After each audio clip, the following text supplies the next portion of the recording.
you are questioning, if you are wondering what else you want to do with your life, whether that's personally at work, you're not doing it wrong. In fact, you're doing it right. I think the wrongest way we could do it is to get on a treadmill of life and never question if we want something different or more or something outside of what we thought we wanted 20 years ago.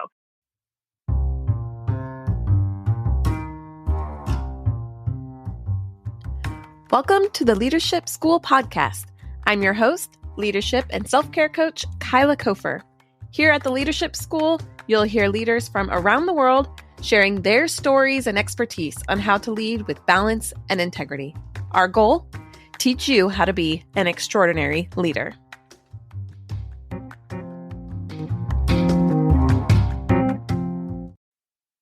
Welcome back, leaders. I am introducing you today to Carol Fabrizio. She is a former lawyer turned executive coach. She talks today about transitions, how to navigate transitions, but also how to navigate feedback.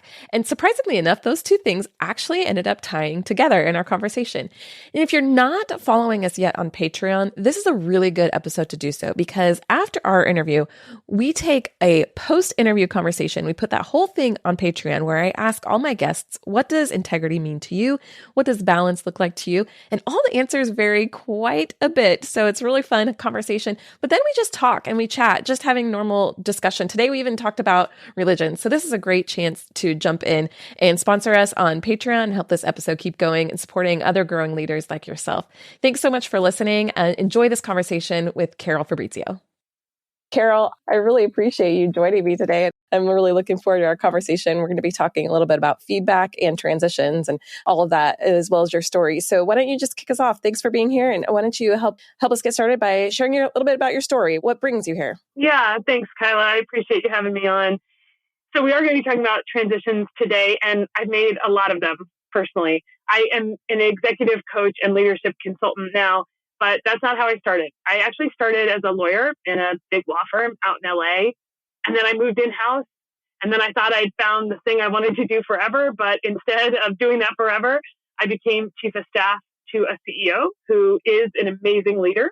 And I got really passionate about leadership development. Let me interrupt you. Was that still in law, that position? Was it still in the field of law? No. As an in-house counsel, I was still working as a lawyer, but just for the company that I worked for instead of for many clients. And then the chief of staff role is, of course, variable across anything that the CEO is doing. So totally blew up my career a little bit by doing that, and then fell in love with leadership development. And so I actually was the head of communications for that company and then chief communications officer for a sports organization before deciding to move to executive coaching and leadership consulting full time. That's how I got to where I am today. What led you to doing the executive and leadership coaching? That was a transition, but what was it that propelled you into that? Yeah, the why. So of all of those transitions, I never felt like I'm unhappy in my role and I have to change something to get to what. It was always an expansion of my own kind of curiosity, like, oh, what if I did this? Or what if I tried to do this other thing? And so part of what happened when I was in the chief of staff role is that there was always meant to be a rotational role. And so I knew that I was going to go lead communications after this role, but I didn't have any background in communication. So I decided to get my coaching certification just to get some additional skills to figure out how can I be a better leader when I don't have all these. Because as a lawyer, you kind of have subject matter expertise. You're supposed to be able to find the answers. And when you're leading people that are experts in something you're not an expert in, you need more of those skills. So that was one piece. And then the second piece was I was in a company that really valued leadership development.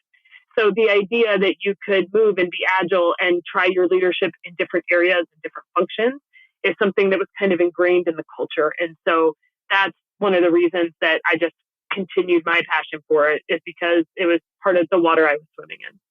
That makes sense. So you talk a lot about transitions. So tell me about these transitions. You've transitioned a lot from attorney to chief of staff to executive leadership coaching and all of these other things in between, to parent, all of this stuff. So how have you navigated personally some of those transitions? Because transitions is hard, especially if you've had to move cities, that can be really challenging in between all of that. And you've got to be flexible, and you got culture shock with the changes in environments. So talk about that a little bit, about how have you personally navigated that? Yeah, I think part of the reason it's so hard is because whenever we transition some big part of our life, particularly in our career or when we move from being single to being married or not having kids to being a parent. All of those things require us to kind of rethink and question our identity. We write these stories about our lives as we move through them. And then when these big pieces of our identity change, all of a sudden we are changing our story. We're changing our narrative. That is exciting in some ways because you're probably moving towards something that you really want. But there's also some grief in there, right? Because you're losing part of who you were. And so those transitions, I think part of the magic in them is holding both of those at the same time. It's consciously deciding I'm willing to let go of this to say, I want to go after this. And so just in that first piece, I was at a big law firm that you work really hard, they pay really well. And when I first got there, I thought, I'm going to be a partner one day. But after, 6 months, a year, I knew that that's really not the lifestyle I wanted. I was going to look for something else. And even though I didn't know what that was, I knew that there was something more aligned with who I wanted to be. And that means letting go of that idea that I'm going to be this high-powered law partner at a law firm. And so every time you go through one of those transitions, it requires acknowledging the loss and figuring out the future. And that takes time. And so dealing with the uncertainty, the discomfort, that kind of break in between the past and the future, that is a skill by itself to just sit there. It really is. I'm so glad you mentioned the grief because I thought through a lot of my transitions and that's been a big part of them is acknowledging that it's actually a type of grief because you are experiencing some sort of loss. Let me ask you this. How long had you wanted to be an attorney and a big time attorney? Like how long had you had that dream? Good question. I was not one of those kids who's like, I have to do this. I'm going to be a lawyer. So in fact, everybody in my family is in medicine somewhere, a nurse, a doctor, something like that. So I was already kind of the black sheep for going into law. But, you spend a lot of time and effort and money getting through law school.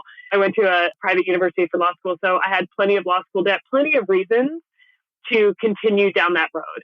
That kind of sunk cost fallacy could have really gotten me.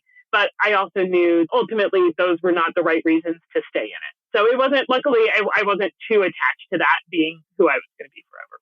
That's good that you weren't too attached to it because it makes that moving on, that transition easier. And when you are really attached to something, it is a big loss because like you said, you're losing that financial investment, that time investment. But what about not seeing it as a loss? Like you're seeing it and you did make investments in yourself and that investment led you to the next step and pushed you to the next place. So that next place for you was the chief of staff job and moving on. So what are some other things that have helped you through some of those transitions, like accepting and acknowledging that grief and working through that in a grief? And that takes time. It's not like I'm sad today, so tomorrow I'm going to put on my shoes and I'll be over it. Yeah. So a couple things. One is it's not easy to sit in that unsure space, right? So now looking back, it's easy to say, I had this transition and wasn't it so great? And I ended up first just moving from a law firm lawyer to an in-house counsel position. But I will tell you that transition by itself, I think I applied to that in-house role in October and I didn't get the job until June. And that was one of the longest 9 months of my life. Because I didn't think I got the job. And so then I was questioning everything. Do I really want to be a lawyer? Do I want to go to the FBI? Do I want to quit everything and be a personal trainer? I had all of these ideas about what could be possible. And in that uncertainty, it's so much questioning. It's guilt. Did I do the wrong thing? It's excitement. What could be possible? And so all of these feelings come up. And now it sounds great to look back and say, that's part of the process. But when you're in it, it doesn't feel like that. It feels awful. And so I think when those things come up now that I see them and I see this as a pattern, and I see it as a pattern with my clients, right? They're worried because they feel grateful. Maybe that means I did something wrong in changing roles. Or they're worried that the next decision has to be the exact right one. If they're going to change careers, then this next one better be their career soulmate of sorts, right? And so in addition to acknowledging all the feels, I'd say the other part that's really important is just holding it a little less tightly. And what I mean by that is being a little bit playful, a little bit exploratory, and a little bit willing to just try things out. There's a metaphor I like to use with clients sometimes that if you took your kids, Kyla, and you wanted to figure out what sports they wanted to play in high school, which is many years away, you wouldn't say, okay, let's go look on paper and see all the different sports that there are. And then we will pick from this list of sports the one you're going to do for the rest of your life. But that's kind of how we choose a major and then a job and then a career, right? Is we just guess kind of at the beginning of what we sort of like and then we stick with it. So if you were going to get your kids to do something like that, you would have them go try it out. Go play soccer for a couple of weeks. Go play basketball. See if you like skiing. That's the kind of exploratory mindset that I think we have to have around these big transitions, is not making it so final whenever we want to explore something. Well, part of that is just like we are allowing ourselves to really be free, Yeah. right? Allowing ourselves to have the freedom to be who we are and to explore that and figure that out, because we'll be 120 years old and still trying to be like, well, who am I? You know, we're always just figuring things out about ourselves and getting to know ourselves a little bit too. So it's that like exploring life and that, Yeah. and what do you say to people who say, yeah, but you've got to commit to something? Yeah, sure. And to some degree you do, right? In the sense that if you don't commit to anything, you won't actually know if it fits you or not. It'd be easy to just keep trying things out, but almost everybody I work with is not afraid of commitment. Those just aren't a lot of the leaders I see. If anything, they're too afraid to quit. Quit a job, quit a career, quit a narrative, quit an identity. And so you can always go back to something. If you're like, actually, that's more who I was aligned with, that's more who I want to be in the future, then you can go back to that. I could always decide I want to be a lawyer again. And yeah, I would have lost some years of experience in law, but I gained lots of years of experience in these other areas. So you're not losing something forever if you try something else on. And so that's what I think, giving ourselves the permission to do that and allow ourselves to have that is more of what people need the courage to do. This notion of people like, oh, trying things for a couple months and then moving on and trying things for a couple months. I don't see a lot of that. And I know it's a little bit of a trope of certain generations, but to be honest, I don't work with anybody and haven't seen a lot of that in my own work. Well, I really appreciate that you said the word courage, because we're going to be talking about, I feel like courage is going to be kind of a theme over the summer here at the Leadership School, because some of it is that courage of finding who you are, to lead well, to really be yourself and to do things that are hard, or to stay when it's hard, or to leave when it's hard, and being willing to explore that a little bit, but also giving yourself permission to do things that are right for you. And because at the end of the day, our life is what we make it. And our life is the decisions that we've made for ourselves. And at the end of the day, it doesn't matter what our parents thought of us. It's what we thought. And it's how we accepted and loved our life or didn't love our life, you know? And if you're in a place where you're just completely miserable and it's getting worse and worse and worse, then why are you choosing to stay in a place that's creating that misery? Because that's not what life is about. So what you're talking about is understanding like those deep desires that we have and accepting them to be able to move us forward to the next thing in our life, whatever that is, and to be able to make that transition with grace. So are there some like tips that you have in how to really make those transitions well? As you said, kind of accepting the grief and acknowledging the grief and being excited about it, moving you forward. What else would you say to someone who's like in the middle of a transition? Well, I think just backing up one space in the transition is that decision, that space of, should I make a change? What kind of a change should I make? And I would say here, the disconnect I see with a lot of folks is when their head is saying one thing and their intuition, their gut is saying another thing. Like they're trying to talk themselves into staying, or maybe trying to talk themselves into leaving, but because they think it's on paper the right thing to do. But that deeper inner knowing is saying something different. Their gut keeps nudging them. Something keeps bubbling up and saying, this isn't right. But their brain is saying, oh, wait a minute, but you're making good money here, or you have, enough time to do X, Y, and Z, or you spent years and years studying for this. Shouldn't you do it? And so the first I would say is to try to quiet your analytical mind for a minute and listen to your heart and your intuition.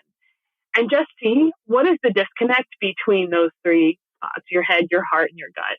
And try to just let that be there for a minute, because something is there. And if we can acknowledge that, then I think that opens up a door to a lot of questioning that we don't otherwise do. Because most of us stay in our heads all the time. And so just acknowledging that there's a disconnect and asking those questions can be a huge step forward.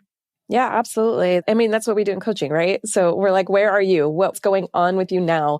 Where is it that you want to go? And like, let's try and close that gap. And sometimes people get really paralyzed because they're like, but I don't know where I want to go. I don't know. But I think we do know.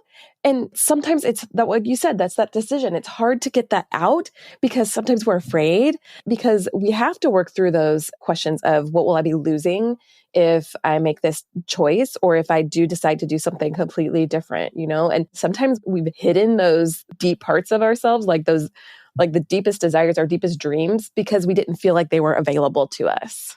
Yeah, absolutely. And so just acknowledging that those are there, right? And digging them up and even saying, even if you're not sure exactly what it is that you want or want to do or want next in your life, if you can picture a decision and just kind of thematically tune in, like, how does your body react? Do you feel a sense of contraction if you think about this one choice of staying in your current position or staying in your current company or whatever the choice is for you?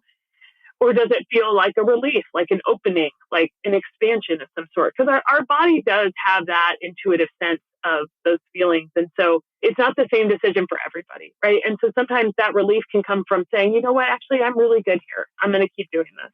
And sometimes that relief comes from saying, I don't know what it is, but I know it's not this. And so allowing yourself to just see if your brain is running on a hamster wheel of, should I do this? Should I not? Just see how your body reacts, because sometimes there's kind of hidden wisdom in how we react. And it's almost crazy hearing myself talk like this, because 10 years ago, I was all in my head. And so just realizing that our hearts and our intuition, our gut, give us so much wisdom is something that's been really important for me in my transition. Hey, leaders, have you ever considered starting your very own podcast? Podcasting is a really amazing way. I want to just say for myself, my own experience in creating this Leadership School podcast, I have grown my business. I have learned exponentially. I've had a ton of fun, and my confidence level has increased tenfold by continuing to show up and put on a really great show.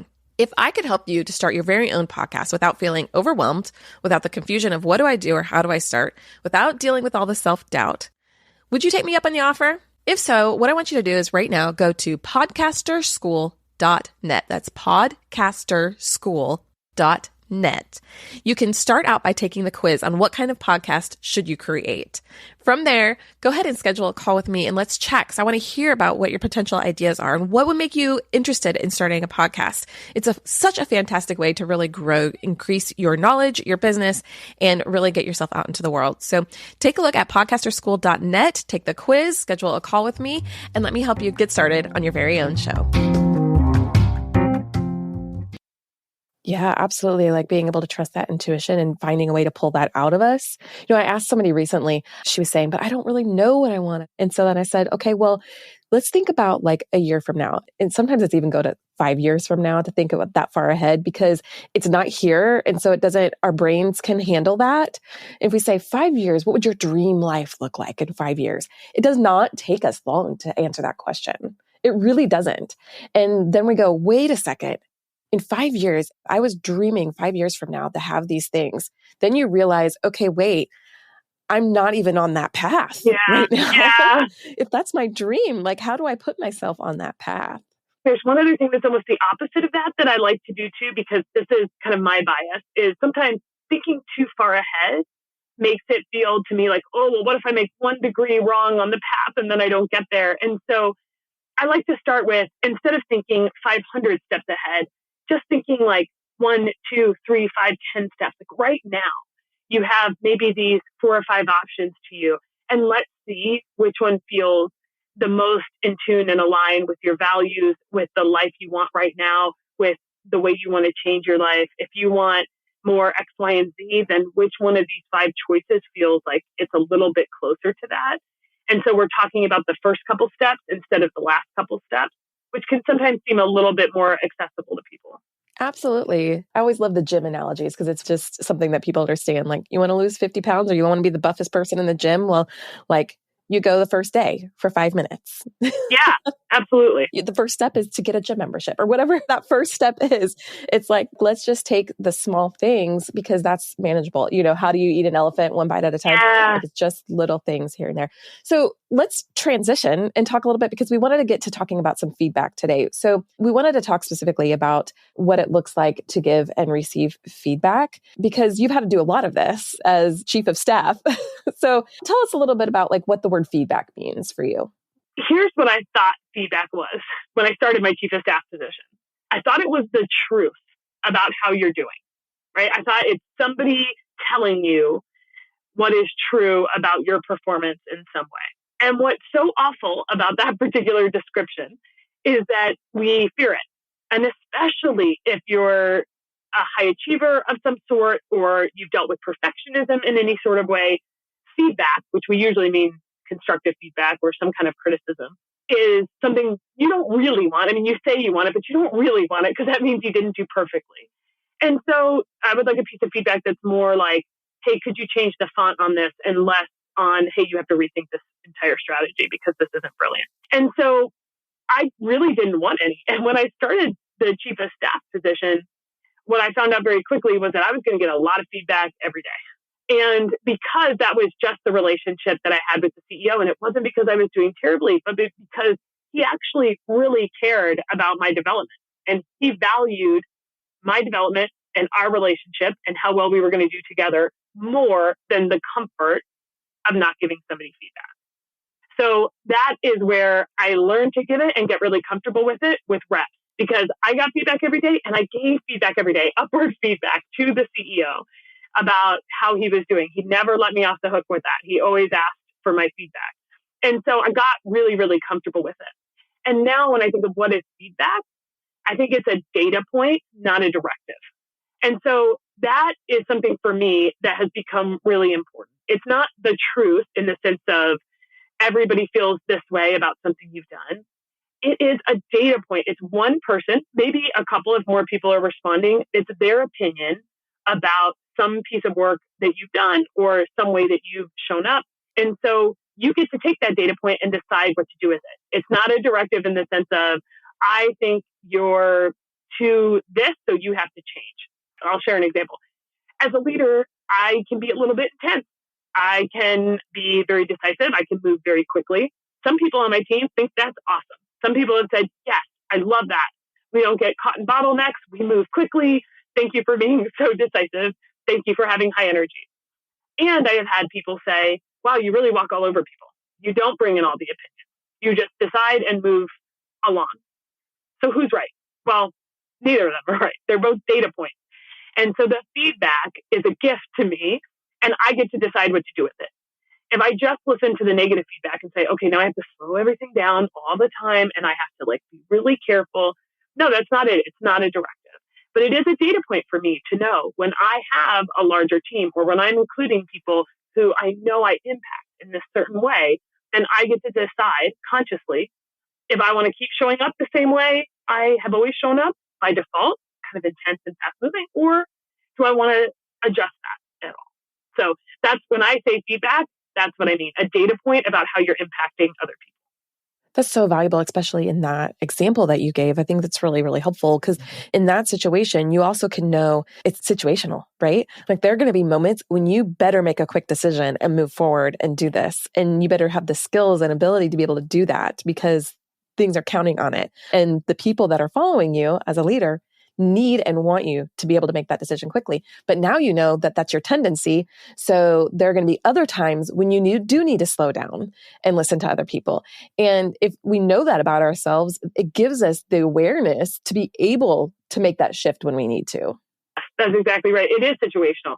And it's always going to be relevant to who you're talking with, who you're working with, how you're showing up. And that's going to be different depending on the context that you're in. So your self-awareness isn't about changing from being this kind of person to being that kind of person. It's about having a larger range that you can pull from depending on the situation. Yeah, absolutely. And thinking just about that it is just data. It's just information to help you be more aware and to move forward things. I'm thinking as you're talking, the first thing I'm thinking of is, if you've got a viral video, I've never had a viral video out there, but if you've got something that goes all out to the social media, they always say right away, never read the comments because there are going to be jerks who are thrown in there, right? Why read the comments from somebody, random person that you don't even know, who's going to tell you all the horrible things and affirm all the bad things you think about yourself? And we're going to get that negative feedback, but it's whose opinion matters. And is it an opinion? Is it fact? And when does it matter? So when your boss telling you one thing, well, your boss his opinion matters or her opinion matters because that's the person that you're working towards to help and support. Those things matter. But when it's some random bloke on the internet, you're not going to care about that opinion. You can't take that to heart. Yeah, that's such a great point, is whose opinion matters. And one thing that I think is so important about feedback is that ultimately your opinion about you matters more than anybody else's. We outsource this. a lot to our boss or to our boss's boss's boss, or somebody who is kind of superior to us, I put that in air quotes, in the hierarchy, as their opinion of us matters more than our opinion of ourselves. But asking yourself, even before, if you know you're going to get feedback, asking yourself, how do I really feel about the work that I did? That's, a lot of people can't answer that question until they get some sort of external validation or feedback about their work. And so it's, I think, especially important to know how you feel. Give yourself feedback before you ask other people for it. Yes. Actually, this really ties into what we were talking about earlier about transitions. Funnily enough, they seem like two separate topics, but they really didn't, because really what we're talking about is who are you and what do you want and who do you want to be? And the feedback plays a role in that. Like, do you want to be the person that other people want you to be? Or do you just want to be this person that you are? And making those decisions about transitioning to something else in our life, that is our decision. And we do outsource those kinds of things. We outsource the opinion of ourselves and the version of ourselves that's acceptable or not acceptable. We outsource that opinion, and it really should be up to us. Yeah. And that's something we're just not used to focusing on first. What do my parents think I should major in? What does my boss think I should do next? What career options do my peers think are the best for me? I'm going to poll all my friends to see if I should stay in this relationship or not. And so starting with your own intuition and your own heart is something that we're just not really used to doing. This isn't something we plan to talk about, but how do you start practicing? How do you encourage people to start practicing listening to their own intuition? Like, if you're going to talk specifically about that, what does that look like to know your intuition and know what it is and listen to the right voice? It's so hard, particularly as this idea of just the awareness of how you're reacting to something. Almost if you flip a coin and you were going to, like, you're trying to make a decision between A and B and you flip a coin and you're disappointed at the answer, you can feel kind of that sinking. Oh, wait a minute. Like, maybe I am disappointed. Maybe I really did want this other thing. So listening to the clues that your body is giving you is the first piece. And I know we talked about that a little bit earlier, but that's one way to tap into your intuition. But then I don't want to give it so much weight that it sounds like your gut always knows. You just have to get in touch with it, because it's hard to know what you really want, whether that's in your career or in your life or in your personal life or with your family or kids or any of that, until you try it. So if you're wondering, should I live in Seattle or Florida, but you've never spent more than a week in Florida, like, figure out a way to prototype those things, because then you're really tuning your intuition with reality. There's a great researcher and professor, Herminia Ibarra, and I love that she's got this line from a book she wrote 20 years ago. We learn by doing and not before. And I love that, because it reminds me that I don't have to just analyze in my head or expect my gut to know the right answer. I should try things. I should experiment, and it's okay to do that. And then you can kind of tune your head and heart into reality a little bit. Absolutely. And that applies to both things, transitioning into different jobs, different cities, different places we live, but also the feedback that we get and receive for ourselves, or that we give as well. Like, try that out. Okay, someone's giving you two different opinions. Try it out. Does that work for you? If it doesn't work for you, then you got to let it go. Or you have to, maybe that's really about that other person and not about you. The feedback they gave, maybe they were just having a bad day, or they were having a great day and they were like pumped about something, So you have to ask those questions. Yeah, it touches on something else too, is that the feedback, you were saying that they might just be having a bad day, right? It's vulnerable from both sides. So giving somebody feedback is actually quite vulnerable. You're risking a little bit of the relationship. Instead of just saying, like, great job or you're doing awesome, you're risking the relationship a little bit, because you're willing to say, like, hey, I have something that could have been better, or I have some critical feedback to give you. Are you open to hearing it? And that is a vulnerable space to be. So on the receiving end, of course, it's vulnerable, because you might get some criticism and it never feels good. Everybody wants to hear that they did amazing all the time. And so that's vulnerable by itself. But if you, for a second, kind of put yourself in the other person's shoes and think about maybe why they're giving that feedback or how hard it was for them to share it with you, you recognize that it's pretty vulnerable on both sides. And so that helps you be just a little bit less defensive in the face of what is otherwise hard feedback. Absolutely. And to remember that as leaders, we're the vision carriers. So we're the ones that are supposed to be having that vision of where we want to go, where we're bringing other people.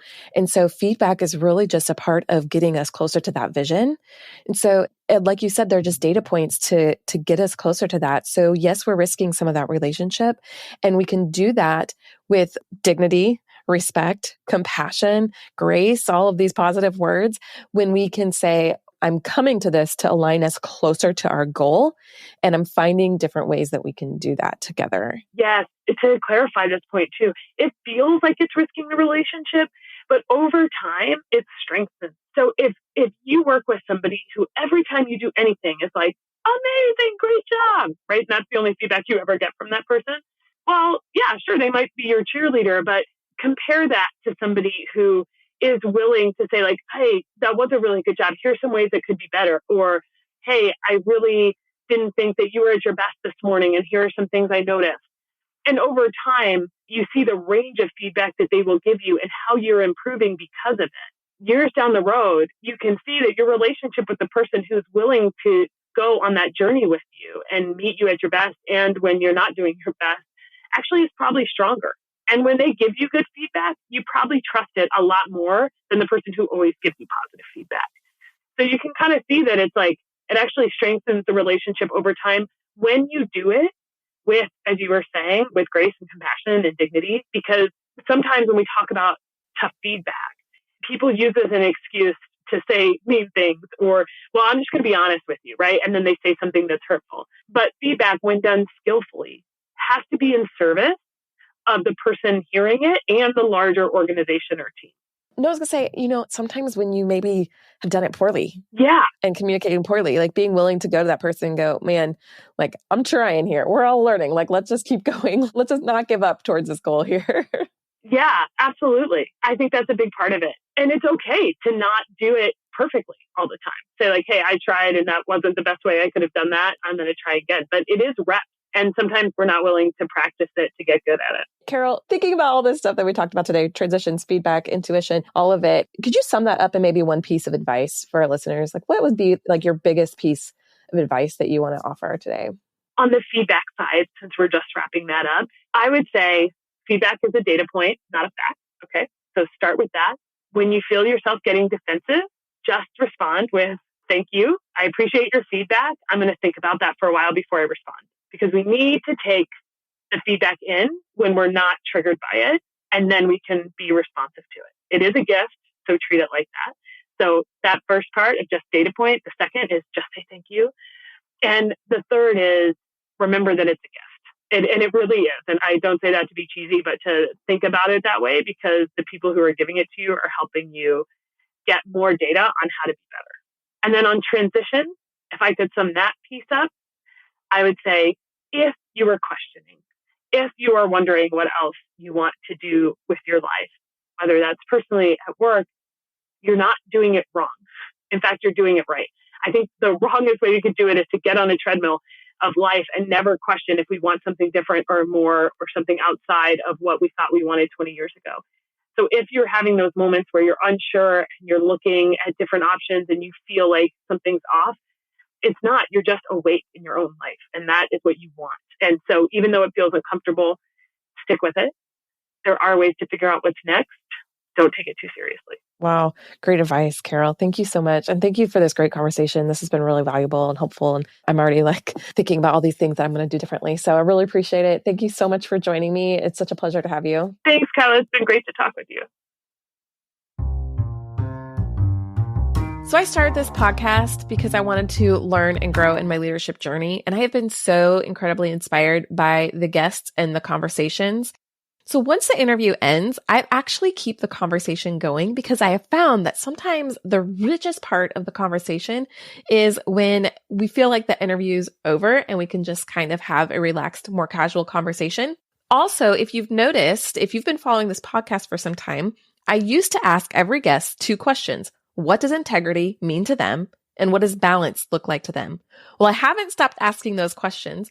We're just putting those over on our Patreon page. So go check it out at patreon.com/leadership-school. And for $6.50 a month, you can support this podcast. It takes a lot to produce every single episode. And honestly, I could use a little bit of support. So anything that you're able to contribute would really mean a lot to me and would able to help me to continue to bring these high caliber guests in to have conversations on what does it look like to be an extraordinary leader and how do we practically do that. So those conversations are continuing over at patreon.com/leadership school, where I'm asking guests some extra questions, some bonus questions, and you'll get some bonus content over there. So be sure to go check it out.